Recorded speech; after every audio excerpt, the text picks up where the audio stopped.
La région de Soumy, dans le nord-est du pays, près de la frontière avec la Russie.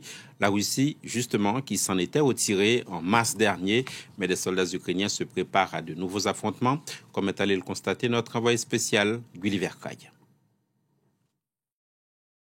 Nous sommes avec les soldats ukrainiens qui défendent la région de Soumy, dans le nord-est du pays, sur la frontière avec la Russie.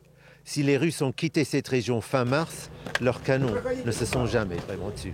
Il y a eu 55 frappes sur cette région ces dernières 24 heures, dont 2 sur notre secteur précisément.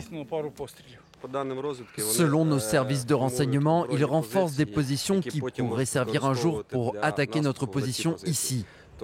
Ils se préparent et nous aussi. Et on fait en sorte qu'ils sachent qu'on est là. Ces hommes disent que les mauvaises nouvelles venant de Soledar dans le Donbass n'ont pas affecté leur morale.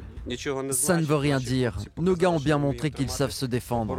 Et ça ne sert à rien de risquer des vies quand ça n'a pas de sens, à mon avis.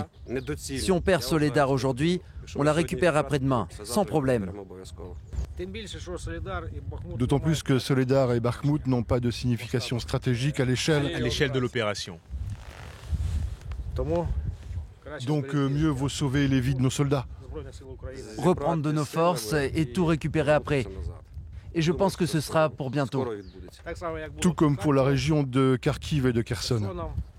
Tout en affichant sa détermination à reprendre les territoires actuellement occupés, l'Ukraine dit aussi s'attendre à ce que les Russes passent à nouveau à l'attaque sur d'autres fronts, peut-être y compris sur ce front-ci, dans le nord-est du pays.